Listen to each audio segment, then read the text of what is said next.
magkasama kami nag-attend ng isang graduation. Truthfully, I wasn't feeling well. Kasi kinukulam nila ako. Andiyan na sila, umabot na sila sa kulam. Nagsama-sama na silang lahat. Kinukulam pa nila ako. So I wasn't feeling very well. Pero I had to go. Kailangan ko pumunta. Kasi para naman sa graduates yun. Hindi para sa akin yun. That's their happiest day. So nagsama kami. Nagsama kami. Nakatayo kami doon. And merong isang graduate na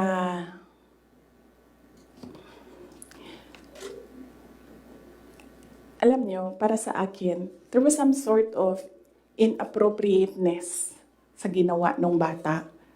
Pero bata ito eh. So ikaw din, meron ka din dapat sana sigurong pag-intindi kung saan nanggagaling yung bata. And ang reaction mo, ang response mo, should be so that the child will learn a lesson. So meron isang graduate. Sabi nung graduate, Mr. President, can I have your watch as a graduation gift?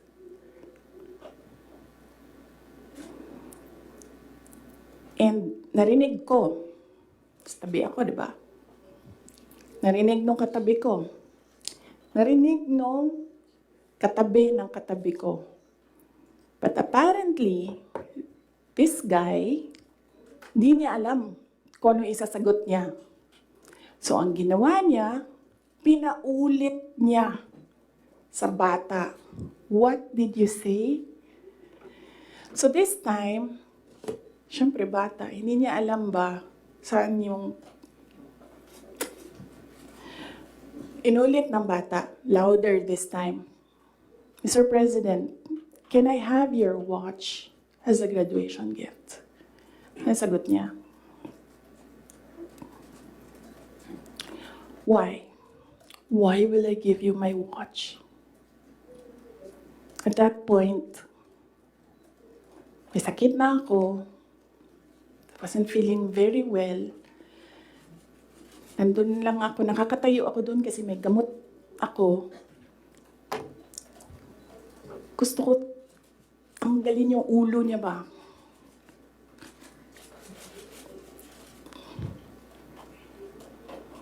I realized toxic na yung relationship.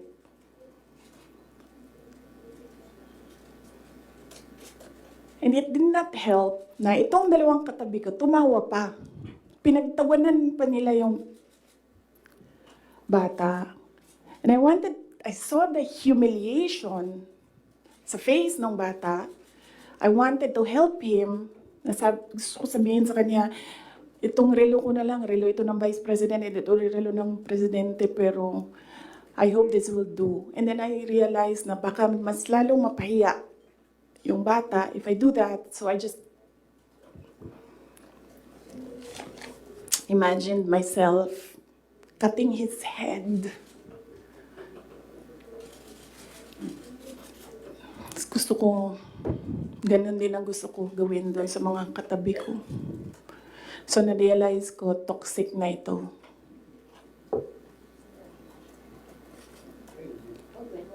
When was that, ma'am?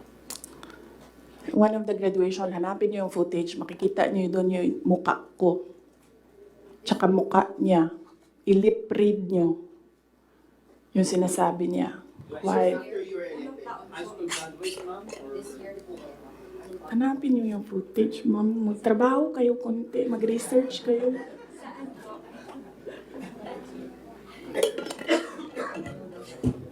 So, gusto ko sabihin sa kanya, bago ko tanggalin ang ulo mo, yung batang yan, Yan yung magpapakamatay para sa bayan natin. Nag-aral yan ng 4 na taon, naghirap yan ng 4 na taon, walang tulog araw-araw para mag-training kasi mamamatay yan para sa bayan natin. Yan yung batang yan, ang mapuputulan ng daliri diyan sa fiasco ninyo sa West Philippine Sea. And then, I'll cut his head. So noon, na-realize ko, toxic na, di ba? Ganyan na yung imagination mo. Ang imagination mo, sinasakal mo na yung tao. And then I said, this is over. Tapos na. And then, so hindi pa natigil. Doon sa Tamayong, sa barangay Tamayong, sa Davao. Alala niyo? Pinupuk-puk nila yung mga tao doon. Hinampas, pinupuk. Doon sa diversion road ng Davao City, tinirgas nila yung mga tao doon.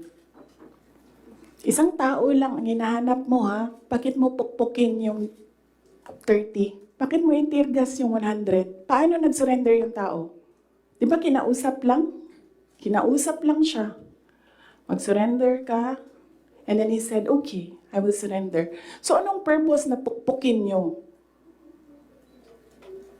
Yung tao na hindi naman niya alam na saan si Pastor Kibuloy, nandun lang siya, nagtatrabaho, doon siya nakatira. Anong purpose? Anong purpose na i-tear gas mo yung tao for expressing his desperation, his frustration, his anger? Para lang maghanap ng isang tao na in the end, paano nag-surrender? Kinausap. Nag-surrender siya.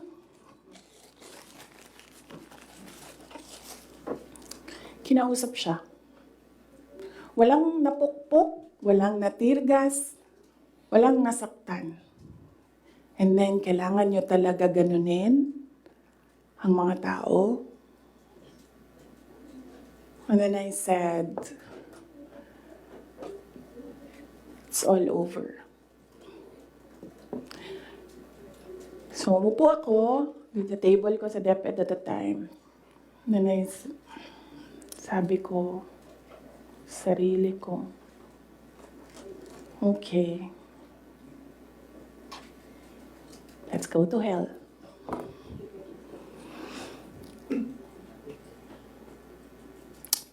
So, ano bang ginagawa nila? Balik tayo dun sa yung political reconciliation. Ang gusto nila,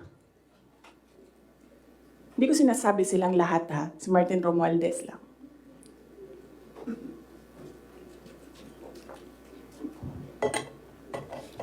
Ang gusto ni Martin Romualdez, mag-president. Nakita ko yan sa kanyang mata noong ilang oras na tayo? 1 hour and 31 minutes na yun nandito.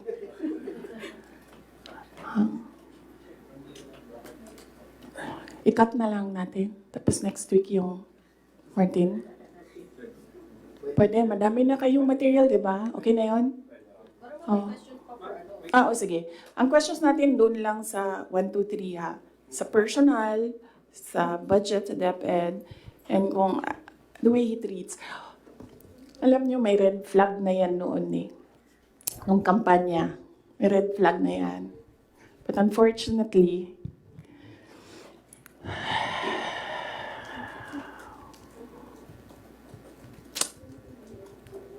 hindi ko naisip na ganun kalala.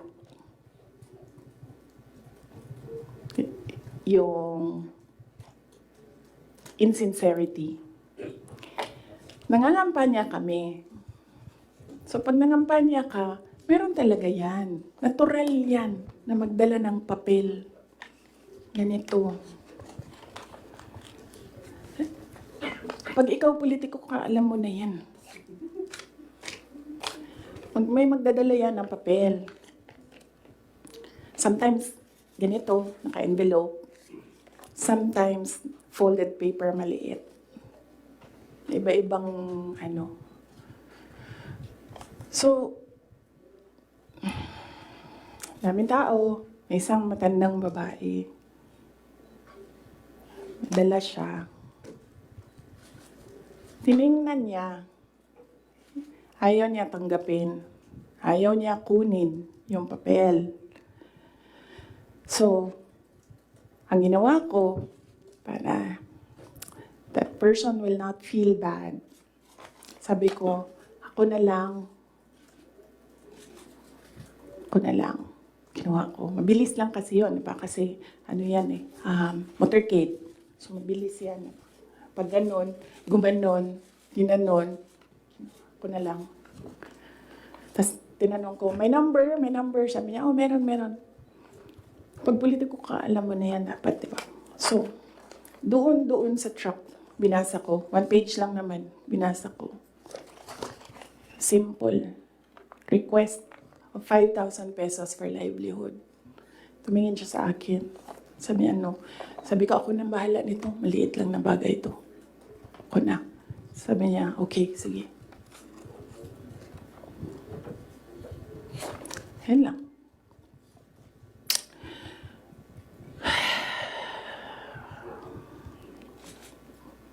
Alam mo yun, maliit na bagay yan ba? Kunin mo, basahin mo, may number dyan, tawagan mo, and then you say, okay, ano ang mga documents na kailangan namin? Okay, bigay mo. And then, okay, complete documents. O yan, tapos. Alam mo, for some people, wala lang yung 5,000. But for other people, 5,000 is everything. Alam mo, merong governor ngayon, hanapin niyo siya. Hindi siya nag-BBM. Kasi, at first ayaw niya sabihin. Kaya ayaw ko sabihin yung pangalan niya ha, kasi ayaw niya talaga ikwento. Pinilit-pilit namin siya, bakit ayaw mo mag-BBM? Bakit ayaw mo mag-BBM? Ayaw ko sabihin kung sino yung kasama ko, pero may kasama ako. And then, bakit ayaw mo mag-BBM? Sabi nung kasama ko, kausapin natin ito, iupo natin tong governor na ito. Sabi ko, okay, sige. Sabi ko, bakit ayaw mo mag-BBM? Sabihin mo sa akin. Bakit ayaw mo? Ganon din ang kwento ng governor. May ibang version lang, konti.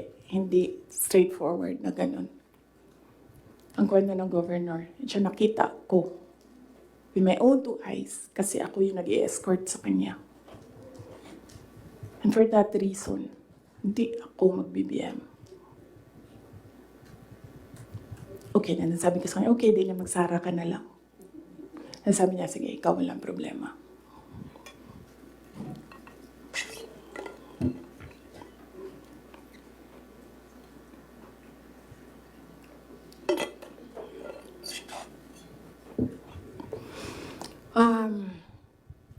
Sorry.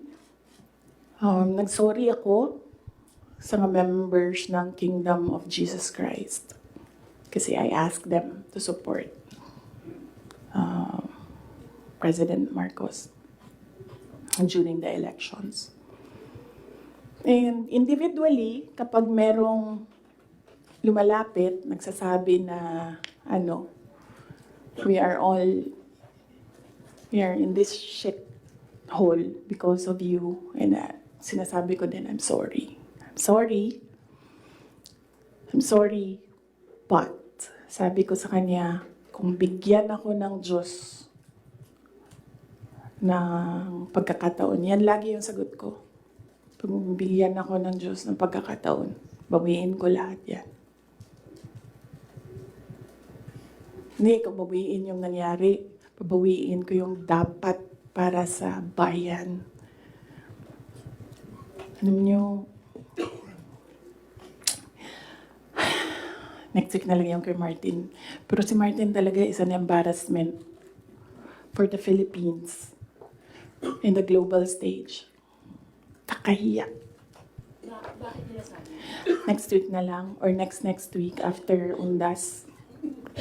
After Undas, pag-start ng house. No? Pwede? Pagbalik ng house.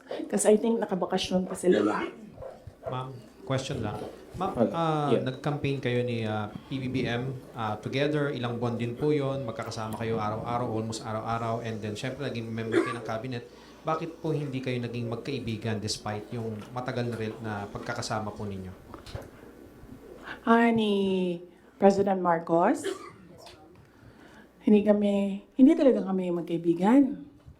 Nagkasama lang kami, unang-una dahil sa eleksyon, pangalawa dahil sa trabaho. Hindi kami magkaibigan yan. Isipin nyo ha, noon, nung tumatakbo pa, meron kaming group chat. Nandun siya. So yun lang yung some sort of communication namin dun sa loob ng group chat na yun. And hindi siya medyo nagsasalita doon, bira. After nun, nawala na siya doon sa group chat. And then after that, wala akong number niya. I'm sure may number siya sa akin. Kasi syempre, nandyan yan sa mga staff mo, sa aide mo, diba? Yung number ng Vice President. Pero, wala kaming, some sort of communication. Nothing at all. Except nung magkasama kami para mangampanya. Yan lang. Sa labas niyan, wala na.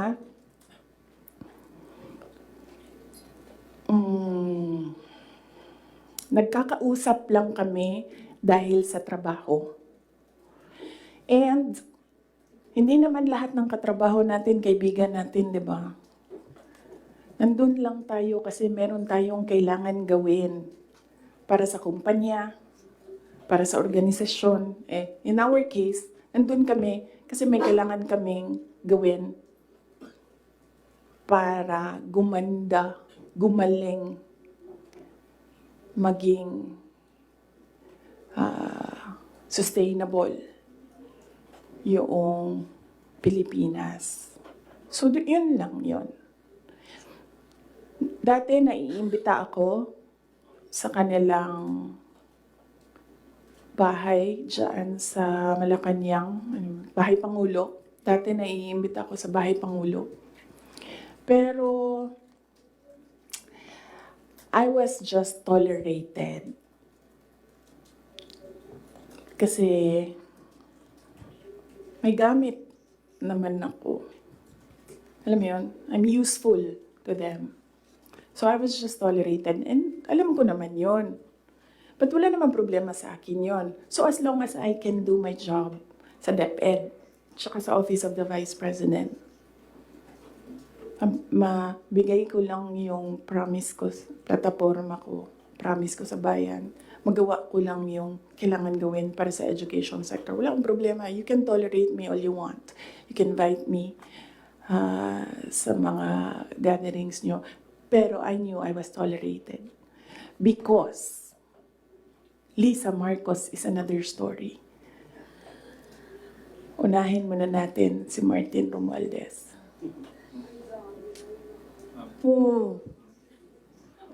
Kaya nga sabi ko, sabihan niyo sila, huwag nila banggitin yung pangalan ko.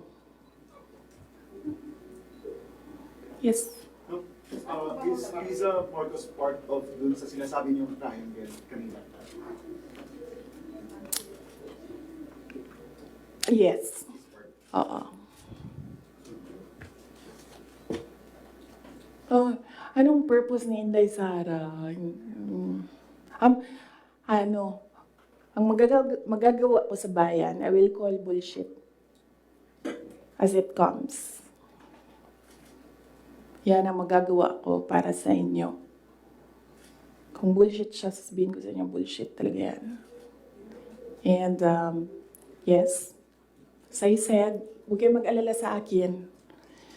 Hindi ko kailangan ng pera. Kaya hindi ako madadala sa pera. Kasi, ang pinakagusto ko sa buhay ko, hindi siya nabibili ng pera. So kahit man meron akong 500 billion sa likod ko, hindi pa rin mabibili yung gusto ko. So hindi ko siya kailangan. And hindi ako takot. That's why I said, you can drag me to hell all you want.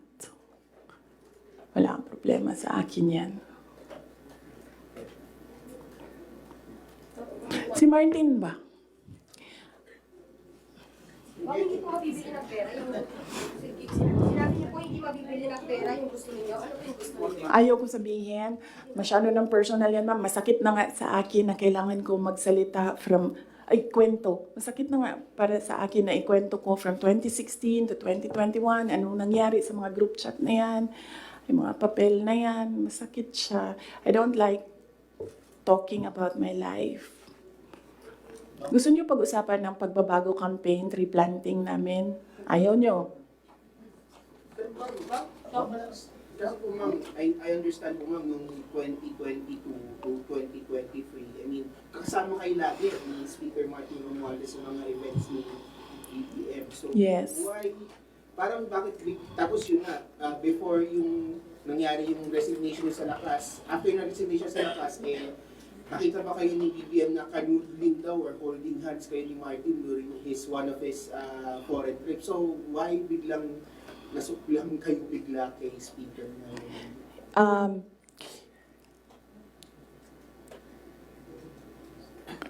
At the time, na-ambush niya ako ni Martin. Tingnan mo yung footage. Di ba nakaganyan yung kamay ko? Kasi hinihila ko yung kamay ko. Hindi ko naman siya mahila pag ganyan, di ba? Nilalagyan ko ng force kasi hinihila ko. Hinihila din niya. So, naisip ko, okay, fine. Huwag na natin bigyan ng sakit ng ulo ang presidente kasi ang dami niyang kailangan gawin para sa bayan. Apparently, wala. Pero, at the time, huwag na natin, for me, sabi ko, okay, sige. Ayoko maging headache sa ibang tao. Ayoko maging pabigat sa ibang tao. Ayoko na maabala ang ibang tao dahil sa akin. So, at the time, although hinihila ko yung half-hearted din yun na ginaganon niya. So, okay. Sige. May red flag din yan si Martin eh. Magkatabi kami niyan sa airplane nung kampanya. May sinabi ako sa kanya, may sagot siya sa akin. Pero yes, imagine niyo, meron tayong speaker na on record, on paper, in another country, na tumanggap ng suhol. Kaya, Ma'am, kaya na-elaborate lang po yung speaker on record na tumanggap ng suhol. ay, kailan ba yung speaker part? Kailan yung Martin Romualdez part? After November? After opening ng house, yes. Let's talk about ng confidential funds ng House. Regarding po sa DepEd and the OVP's confidential funds. Ma'am, kasi Ay, po, yes, as I said, antayin natin yung next hearing ng House. Good governance. Masyado pa kasing, masyadong maaga sagutin sila. Walang lumalabas eh. Gusto ko lumabas so that pwede akong magsalita. Wala. Kahapon, wala naman. All lawmakers were questioning about Pinapasumpilan nila yung mga tao nyo. Mm-mm. Anim. Ano po Yes. reaction nyo doon? Ang posisyon ko dyan, sa DepEd, hindi na ako nakikipag-usap sa kanila doon. Sabi ko, kayo nang bahala kung anong gusto nyong gawin dyan. Pero dito sa Office of the Vice President, sinasabihan ko yung mga tao na kapangalan, kung ano yung gusto mong gawin, yun ang susuportahan ko. Kung ayaw mo umattend, susuportahan kita. Kung gusto mo umattend, susuportahan kita. Hindi ko pipilitin kung ano yung dapat mong gawin. Mag-decide ka, and then kung ano yung path, if you decide on the path that you will take, I will support you on that. So, hindi pa kami nagkausap nung merong mga subpina, hindi pa kami nagkausap kung ano yung gusto nilang gagawin. Basta sinabihan ko sila, I will be with you every step of the way. Sinabihan ko din sila, kung ang decision mo ay magpa-detain, sinabihan ko din sila, sasamahan kita doon sa loob ng detention. Walang problema yan sa akin. Kasi hindi naman lahat ng mga tao kasi sanay sa pressure, sa stress. Hindi sila sanay sa mga ganyan na ilalagay ka sa national TV, papahiyain ka. Hindi lahat ng tao nakakapag-isip ka agad kung anong gagawin, kung anong sasabihin. So some of them really are saying na magpa-detain na lang ako.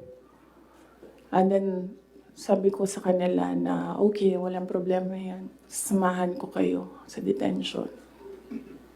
I'm sorry, on the issue of budget naman, since parang final na sa House part ng 733 million, what would that mean for the OVP satellite offices? Would that mean like total shutdown of the 10 OVP satellite offices? Inaantay namin yung GAA. So, pag nandyan na yung General Appropriations Act, alam na namin kung ano, ilan. And then meron na kaming mga options ngayon.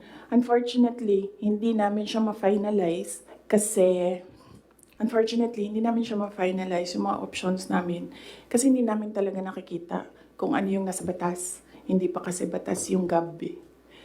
So, antayin namin. Pag nakita na namin kung ano yung numbers, then pipiliin na namin anong options para sa Office of the Vice President. But rest assured, patuloy yung trabaho ng Office of the Vice President para sa bayan. Kung ano man yung kaya namin base sa kung ano yung budget, ibibigay namin yan sa taong bayan.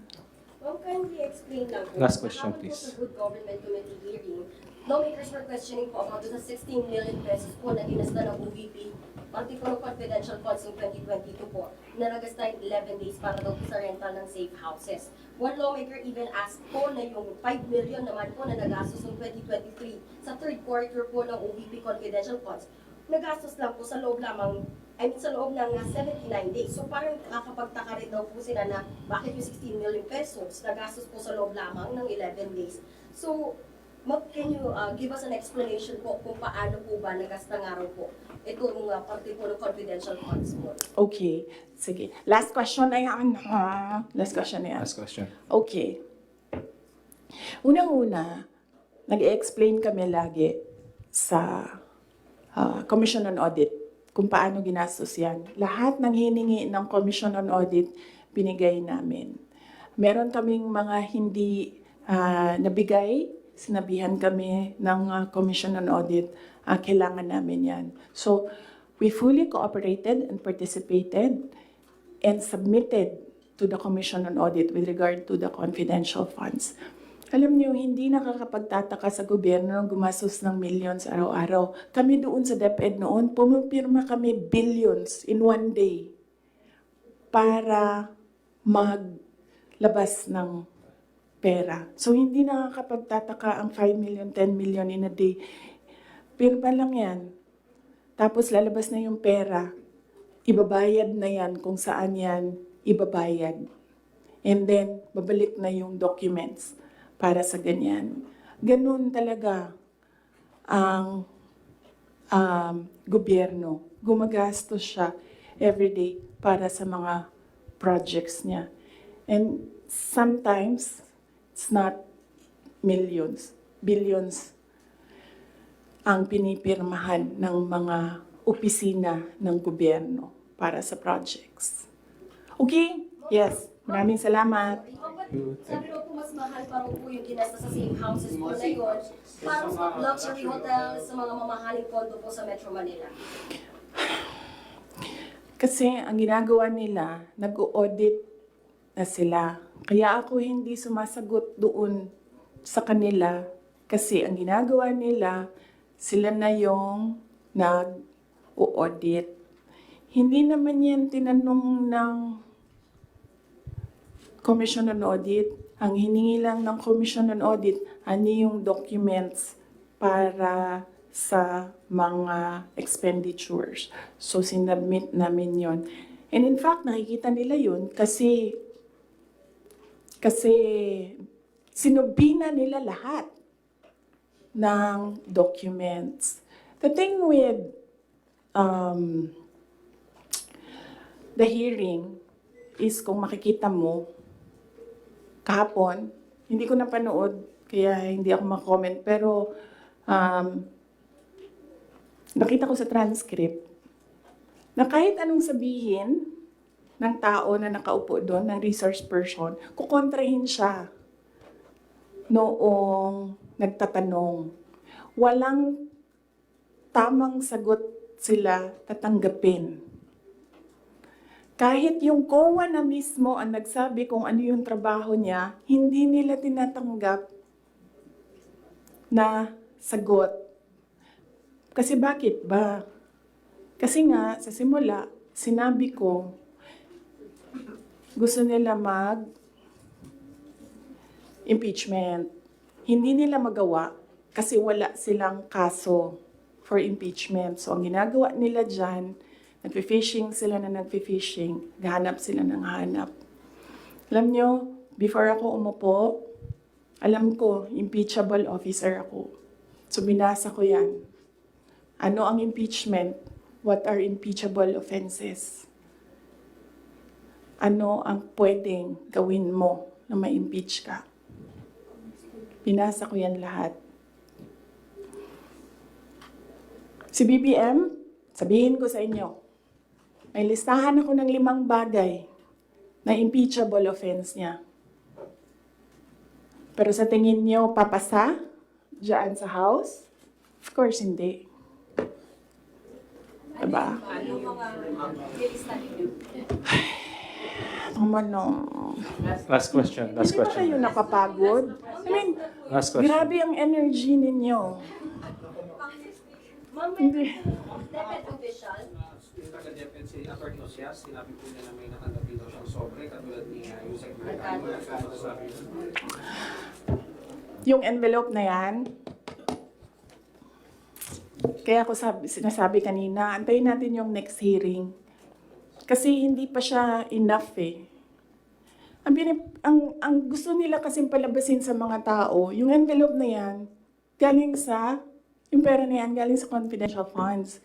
Yun yung gusto nilang i-portray sa public. Para yung perception ng tao, ay, hindi talaga ginamit para sa ano.